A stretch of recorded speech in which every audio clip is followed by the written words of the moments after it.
This is my kitchen table, and it's also my filing system. Over much of the past 3 decades, I've been an investor. The highest calling of mankind, I've often thought, was private equity. And then I started interviewing. Well, I watch your interviews, so I know how to do some interviewing. I've learned in doing my interviews how leaders make it to the top. I asked him how much he wanted. He said $250. I said fine. I didn't negotiate with him, and I did no due diligence. I have something I'd like to sell, and how they stay there.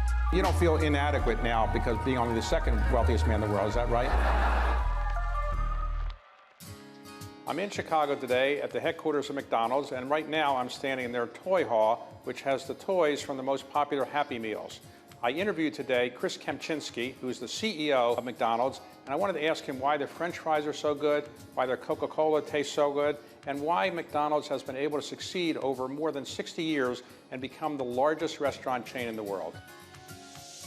McDonald's is more than 60 years old now. Yep. And many companies over the last 60 years have gotten in the fast food business. Some have done okay, some gone out of business. But McDonald's is by far the biggest. You have a market capitalization of about $175 billion. Yeah. What is it that made McDonald's by far the biggest of the fast food companies? I think it starts with the brand. I mean, we have a brand that is one of the most valuable brands in the world. And how did you get to that brand? It was a combination of things. I mean, it started with, I think Ray Kroc recognized the importance of ubiquity.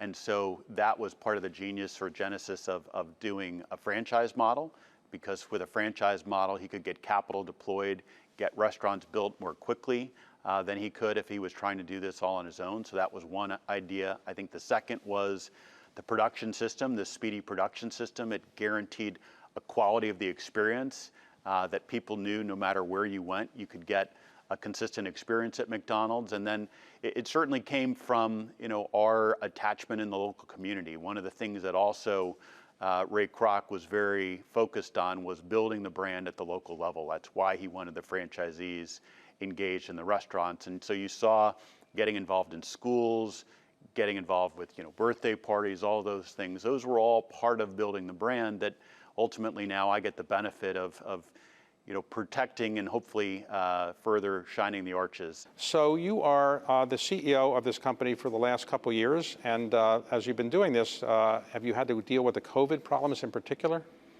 COVID's been an issue that's impacted us in every country that we operated in, 120 countries, and it's been kind of a unique experience because we've dealt with regional issues before. We've dealt with SARS and MERS and swine flu and things like that, but we've never had an issue where it impacted literally every country all at about the same time. So huge issue for us. It varied around the world. Some places went into complete shutdown. In the US, we were able to keep the restaurants open, but drive-through only.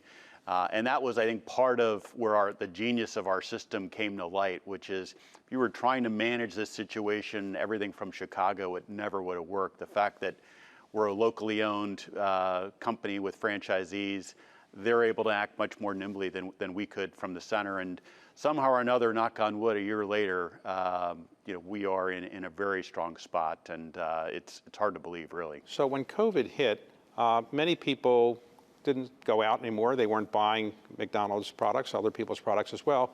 Did you have to lay off people, furlough people? How did you deal with your employees, or the franchisees had to do that?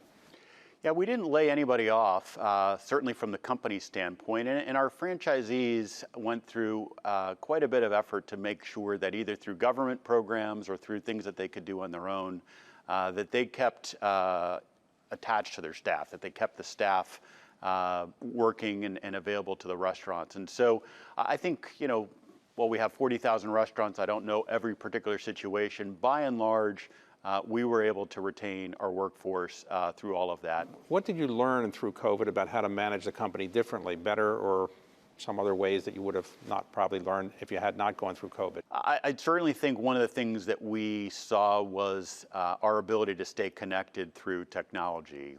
WebEx, Zoom, Amazon Chime. I've learned all the different teleconferencing tools, and they've all worked reasonably well for us. So I think we learned things there that we have the ability to stay connected. I think the other thing, though, that it highlighted for us is we ultimately are an in-person business. We're in person in the restaurants, or we're in person in the office. And so you lose something from culture, you lose something from a connectedness by being so remote. And so, while it worked well for the time, we're committed to getting back into our offices, getting back into the restaurants. And one of the problems I think some of the franchisees are having, not just McDonald's, but getting people to come back to work. Either they don't want to come back to work, or they, for health or other reasons, or they want higher compensation than they often would get at the kind of starting jobs you might have. How hard has it been to get people to come back to work? It has been very challenging in the U.S. We have not seen that issue as pronounced in Europe or elsewhere around the world, but in the U.S. it certainly has been a challenge. I think it's a lot of different factors in it. Certainly the stimulus support had some element, but if I ask the franchisees, okay, so September, is everything going to be good once the stimulus rolls off? They'll say, well, no, there are other things going on. So I think there's a variety of things at play, but it has certainly been a challenge for us on staffing at the restaurants. And it's putting pressure on wages, which is what you see in any kind of capitalist system. So employers like McDonald's are now having to pay more on wages. We announced in our company-owned restaurants sort of an across-the-board minimum 10% wage increase.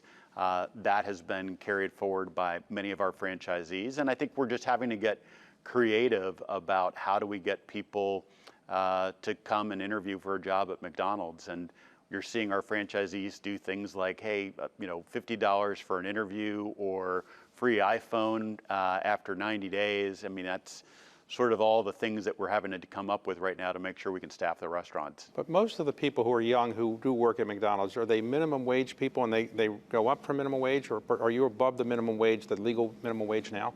Yeah, we're above the legal minimum wage, so it's $7.25, and there are very few places these days that you can be competitive in the marketplace paying the federal minimum wage. I think from our vantage point, what we announced in our company-owned restaurants is $11 is the starting wage, and then as you move up, you quickly progress through that. If you are a restaurant manager, someone who's maybe been there for a couple of years, you're earning anywhere from $15 to $20 an hour.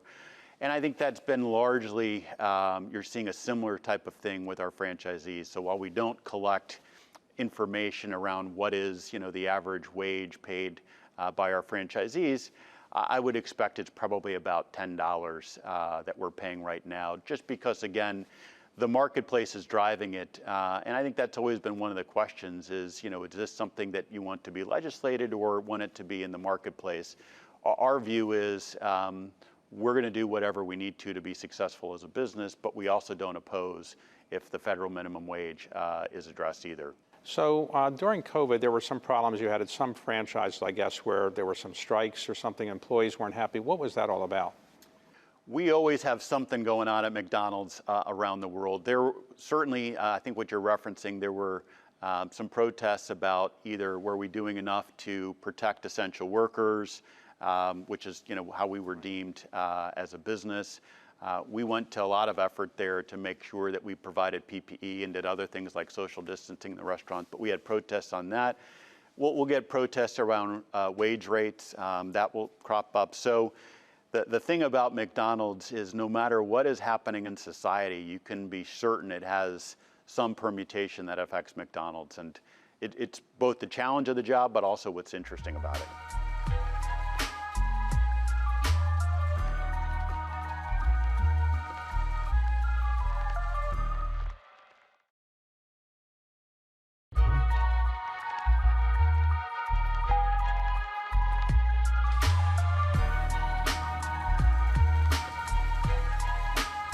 Let's talk about the major things on your menu, which I've sampled over the years, of course.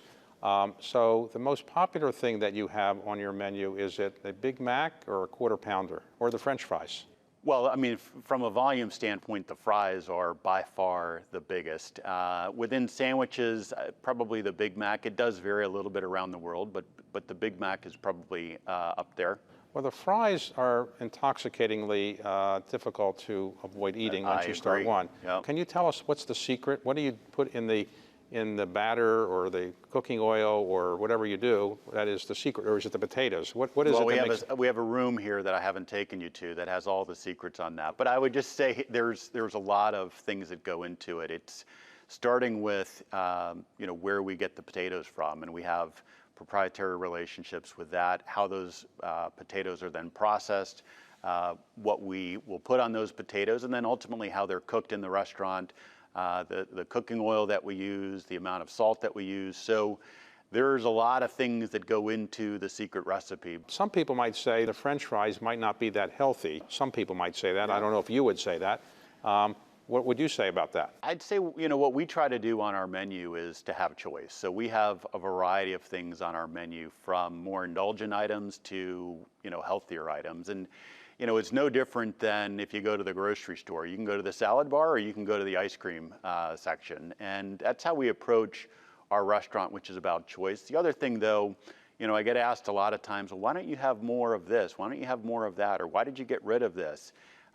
It all comes down to, did it sell? So our restaurant and what goes on the menu is all based on what moves gets on the menu. What doesn't move comes off the menu. And so ultimately, we're letting the customer decide what we do or don't carry on the menu. Since McDonald's was started some 60 plus years ago or so, there's been a greater interest in the United States and maybe around the world in healthier eating. Yeah. Have you tried to reflect that in your menu? We've tried, and I would say, it gets back to, again, what sells gets on the menu and stays on the menu. What we have seen consistently is, as we've tried to broaden more of what people might say are better for you items, there's just not as strong a demand for them as there are for some of our iconic classics. And so, we're not in the business of telling people what they should or shouldn't eat. Our view is, our obligation is to provide them with total transparency on nutritional information to make sure that we afford them choice, but ultimately what the consumer buys is up to them. Suppose I'm a vegetarian or a vegan and I want to go to McDonald's. Is there anything there for me there? So you could certainly have right now a salad in a restaurant, depending on if you're a vegetarian or vegan. Vegetarian, there are going to be other offerings that you have. If you're in India, for example, we have quite a broad sample of vegetarian menu items, less so if you're in Lubbock, Texas, for example. So again, it depends on the customer and what the customer wants. But we've also talked about launching McPlant, and McPlant for us is a plant-based burger that is available in some countries already. It's something that we're going to be testing later in the U.S. So maybe we'll get you a McPlant. Another product I don't want to overlook is your famous Coca-Cola. Mm-hmm. Now, you used to work at Pepsi, I know. So did Pepsi people ever call you to remind you that you have Coke and maybe you should be loyal to Pepsi? We've had a few dialogue over the years, and my short answer is the way to get Pepsi into McDonald's is get people to prefer Pepsi over Coke. Back to the point of, we're going to sell whatever the customer wants. So yes, my Pepsi friends periodically check in. But some people say that your Coca-Cola is made in a certain way that's better than the Coca-Cola you buy in the bottle. So what is it that you do that's different with your Coca-Cola? So I would agree. I think it's better. One of the things that we have as an advantage is, because of the volumes that we do in our restaurant, our volumes tend to be higher than anybody else out there. It allows us to buy equipment that is able to be titrated or calibrated more precisely than maybe some of our competitors. And so what we're able to do, because of the equipment that we're able to buy, which is more expensive equipment, is we're able to deliver what Coke would describe as their gold standard product on a more consistent basis than somebody who maybe has inferior equipment in their restaurant. So I should disclose that I am an investor in McDonald's, in effect, because my firm bought a piece of the China business with a Chinese partner and with McDonald's. Yep. And in China, as I understand it, chicken is very popular, maybe more so than beef. Is that unusual, where chicken is more popular than beef in a given market? China is largely a chicken market. I think this is one of those things, it does vary depending on which part of the world you're in. Brazil tends to be more of a beef market. U.S. is about 50-50 between chicken and beef. So, we do see the trends evolving, but chicken globally is growing faster than beef. And certainly our expectation over the next 5 years is that chicken, more so than beef, will be the dominant protein in our restaurants. So there are 4 ways you can buy things at McDonald's, as I understand it. Each begin with a D. So let's go through that. Yep. One is a drive-through. Yep. Is that a big business these days, drive-through? Drive-through is a huge business for us, particularly in the U.S. It's about 70% of the business in the U.S. In Europe, you would see it the inverse. You would see dine-in being a much bigger part of the business in Europe, but through the pandemic, we did see drive-through also become a pretty significant part of the business. All right, another D is delivery. You have the ability to deliver. Do you deliver it yourself, or do you use one of the services that deliver people's products at home? We do both. It started for us in Asia, where we were doing our own delivery, particularly in China. In the Middle East, we also have a pretty sizable delivery business where we do the delivery ourselves. And then in other parts of the world, like in the US, we have partnered with third-party operators like an Uber Eats or a DoorDash. So right now we do about $6 billion of sales a year through delivery, which is growing, high teens globally. It's been pretty remarkable. Another D is digital. You can buy things digitally. How do you do that? So the app for us, everything is moving to the app. I think for us, it's been an interesting evolution to see where, for years and years, the center of the relationship that we had with the customer was in the physical restaurant. And what we're seeing, particularly with Gen Z and millennials, is it's moving to a much more of a digital relationship through the app. So yes, today, in almost every single one of our countries, the US being a prime example of that, you can download the McDonald's app. You can order your products through the app, and an exciting thing we're doing right now this month is we're rolling out loyalty. So when you buy with the app, you also get loyalty points that you can redeem later for food and other benefits. It's your frequent flyer version. You got it. So, and the last D is dine in, which used to be the thing that people did, but now is that a smaller and smaller part of your business, and do you need all those spaces anymore in your restaurants? It's, I think, still a really important part of our business because a lot of the interaction and the memories that people form about McDonald's comes from the dine-in experience. But I think you're right in recognizing that it is, certainly through the pandemic, a less prevalent part of the business. I mean, our view is that it is going to come back. I think dining and eating is such a social experience. There's always going to be an element of it that is in person. Now, how much of it comes back, time will tell. And if at some point, maybe we need to reduce the space for dine-in seating that we have in our restaurants, we can always calibrate and do that. But for now, we're kind of on a watch and see mode. I assume you have a lot of people saying the food isn't as healthy as they might want it to be. Is that the biggest challenge, or just growing the company? Ray Kroc had a famous line that gets quoted around here fairly often, even today, which is, if you're not green and growing, you're red and rotten.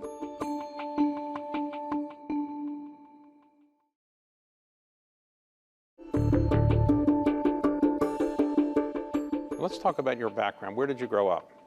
So I was born in Boston, grew up on the East Coast until we started moving around, went to high school in Cincinnati, and then ultimately went to college down in North Carolina. Well, you can say the name. I went to Duke, yes, we shared that. Right. Yep. And after you graduated, what did you do? I went to Procter & Gamble. I went into their brand management program at the headquarters in Cincinnati. And after that? So after that, I went to Harvard Business School and got my MBA. And after that, I went into consulting for a few years. But you spent a lot of time in the food world because you were, before Pepsi, after Pepsi, you were at Kraft, is that right? That's right. So is it something about food that really appealed to you? I'd say what I love is being in consumer industries.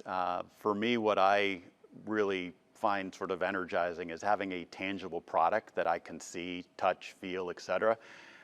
And also one that, people can relate to. When I say, I work at Pepsi, or I work at Kraft, or I work at McDonald's, immediately you can always have a conversation with people. And kind of the fun thing for me in my current job, no matter where I am in the world, people have an opinion about McDonald's and want to talk to you about McDonald's. And it makes the job fun.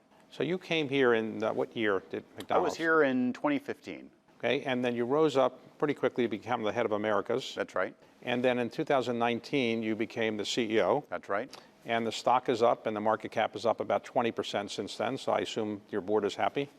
So far, so good, yep. But some of your predecessors had problems. They didn't last that long, and for health or other reasons. So is there bad karma, you feel, to being CEO, or you think you can outlive the bad karma? Yeah, I hope not. I try not to think about it too much, actually. But, I think when you're in these jobs, you're just very grateful for the time that you're in the role. And I don't spend a whole lot of time thinking about, sort of the future and all that stuff. It's about, so long as I keep delivering for the company, so long as we keep performing, I certainly, feel really fortunate to be in the role that I'm in.